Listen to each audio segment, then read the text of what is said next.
19 अप्रैल 1990 श्रीनगर की उमर कॉलोनी का मालबाग इलाका। सुबह की धुंध अभी छटी भी नहीं थी। इस सड़क के किनारे एक बोरी पर कुछ लोगों की नजर पड़ती है। जब उस बोरी को खोला गया तो देखने वालों की रूह कांप गई। वो एक 27 साल की लड़की की लाश थी। एक ऐसी लड़की जिसके बदन का कोई हिस्सा ऐसा नहीं था जहां दरिंदगी के निशान ना हो।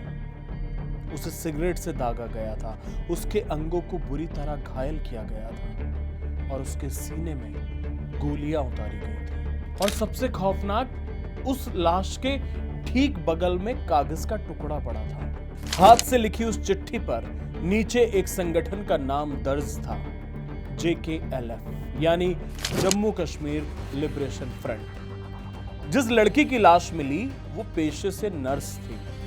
उसका गुनाह सिर्फ इतना था कि वो एक कश्मीरी हिंदू थी और अपने फर्ज पर अडिग थी। इस वारदात के बाद कश्मीर घाटी में एक ऐसी खामोशी छा गई जिसने इंसाफ का गला घोट दिया। नमस्कार, मैं हूं हर्ष और किस्से कहानियों के इस एपिसोड में कहानी सरला भट्ट की, जिसके साथ कट्टरपंथियों ने 5 दिनों तक बर्बरता की सारी हदें पार कर दी। 27 साल की उस लड़की के साथ वो सब कुछ हुआ जो आप और हम कल्पना में भी नहीं सोच सकते।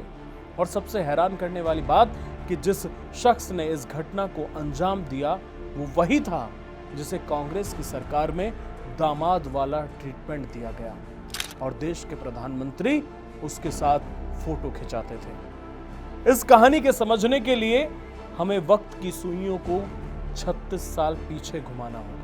साल 1989 का आखिरी हफ्ता और 1990 की शुरुआत। कश्मीर घाटी में हवाएं बदल चुकी थीं। जो वादियां कभी सूफी संगीत और सैलानियों की हंसी से गूंजती थी, वहां अब सिर्फ एक ही नारा गूंज रहा था, असी गची पाकिस्तान बतव रोस्तुक बतने इंसान। असी गची पाकिस्तान बतव रोस्तुक बतने इंसान। यानी हमें यहां पाकिस्तान चाहिए, कश्मीरी पंडित पुरुषों के बिना, लेकिन उनकी महिलाओं के साथ। ये वो दौर था जब तत्कालीन गृहमंत्री मुफ्ती मोहम्मद सईद की बेटी रुबैया सईद का अपहरण हुआ था और सरकार ने घुटने टेकते हुए JKLF के बड़े आतंकियों को रिहा कर दिया था।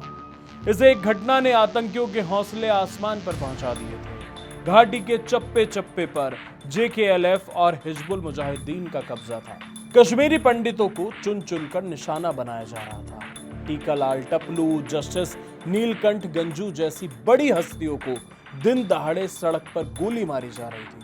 19 जनवरी 1990 को जब कश्मीर से कश्मीरी पंडितों का सबसे बड़ा पलायन हुआ तो लाखों लोग अपने घरों को छोड़कर जम्मू और दिल्ली के रिफ्यूजी कैंपों की तरफ भाग रहे थे। लेकिन इस खौफ के माहौल में भी कुछ लोग ऐसे थे जो अपने फर्ज को छोड़ने को तैयार नहीं थे। उन्हीं में से एक थी सरला भट्ट, अनंतनाग के काजीबाग की रहने वाली 27 साल की एक सीधी सादी हंसमुख लड़की जो श्रीनगर के सबसे बड़े अस्पताल SKIMS शेर Kashmir institute of medical sciences में बतौर स्टाफ नर्स काम कर रही थी। सरला भट्ट कोई राजनेता नहीं थी, ना ही वो कोई एक्टिविस्ट थी।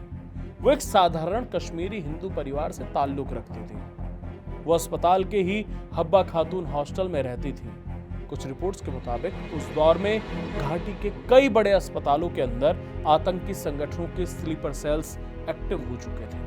JKLF के आतंकी अक्सर घायल आतंकियों के इलाज के लिए अस्पताल में आते थे, डॉक्टर्स को धमकाते थे और हॉस्टल्स का इस्तेमाल छिपने के लिए करते थे। इसी दौरान कुछ ऐसा हुआ जिसने पूरी घाटी को सन्न कर दिया। एक 27 साल की लड़की जो अपने परिवार से दूर चारों तरफ बंदूकों के साए में सिर्फ मरीजों की जान बचा रही थी, उसे मौत के सौदागरों ने अपने निशाने पर ले लिया। और फिर आई वो मनहूस तारीख जिसने कश्मीरी पंडितों के इतिहास में एक ऐसा जख्म दिया जो आज तक हरा है। 14 अप्रैल 1990 रात का वक्त था। श्रीनगर में कर्फ्यू जैसा माहौल रहता था। हब्बा खातून हॉस्टल के कमरे नंबर 30 में सरला भट्ट मौजूद थी। अचानक हॉस्टल के मुख्य दरवाजे पर भारी जूतों की आवाज सुनाई देती है। कोई दरवाजा पीटता है। दरवाजा खुला तो AK-47 से लैस JKLF के 4 खूंखार आतंकी अंदर दाखिल हुए। वो सीधे सरला भट्ट के कमरे की तरफ बढ़ते हैं। सरला को संभलने का मौका भी नहीं मिलता। बंदूक की नोक पर उनके मुंह को कपड़े से भींचकर उन्हें हॉस्टल से बाहर घसीटा गया। हॉस्टल की दूसरी नर्सें और स्टाफ डर के मारे अपने कमरों के अंदर बंद हो गए। SIA की ताजा चार्जशीट के मुताबिक इस अपहरण के पीछे सीधे तौर पर JKLF के आला कमान का हाथ था। सरला भट्ट को हॉस्टल से निकालकर एक गुप्त ठिकाने पर ले जाया गया और अगले 5 दिन यानी 14 अप्रैल से 19 अप्रैल तक उस लड़की ने जो सहा, वो मानवता के इतिहास का सबसे शर्मनाक अध्याय है।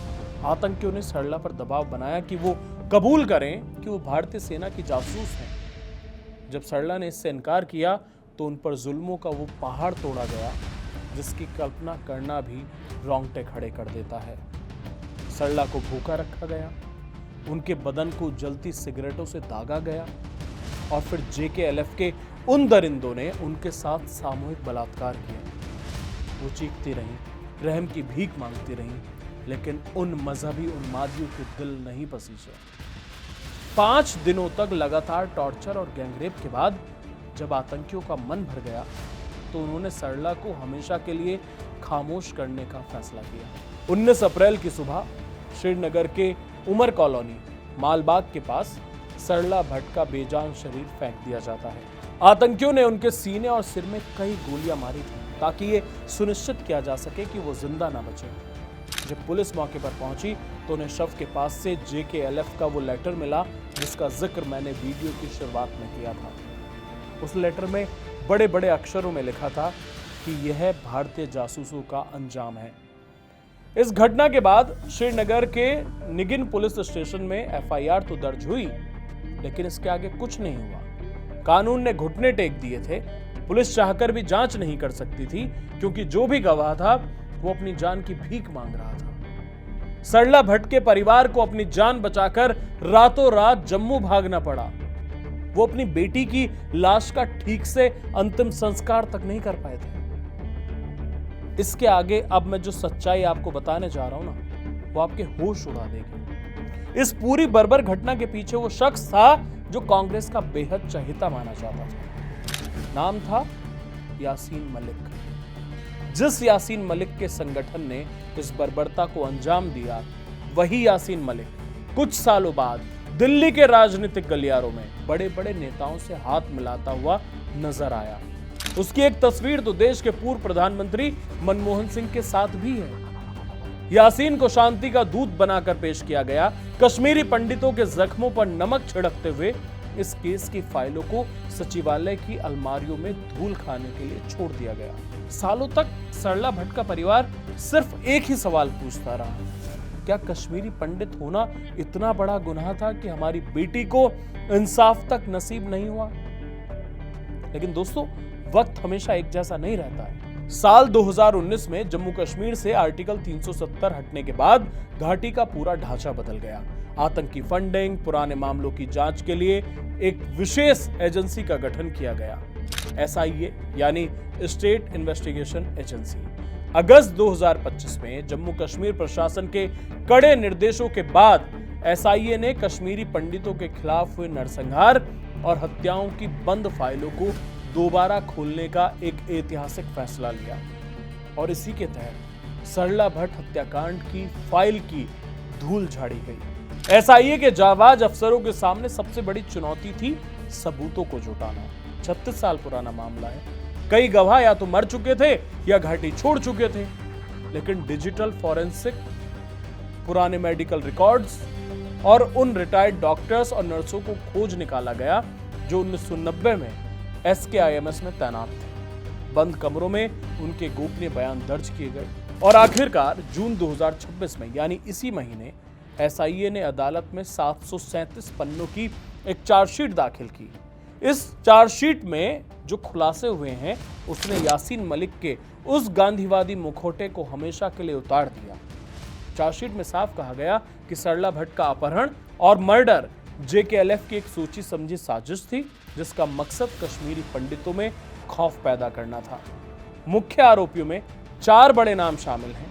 यासीन मलिक, जो फिलहाल में दिल्ली की तिहाड़ जेल में टेरर फंडिंग के मामले में उम्र कैद की सजा काट रहा है, अब इस नए मामले में उस पर अलग से हत्या, अपहरण और गैंगरेप की साजिश का मुकदमा चलेगा।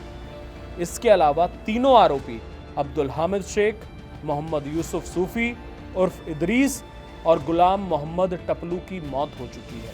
सरला भट्ट आज हमारे बीच नहीं है।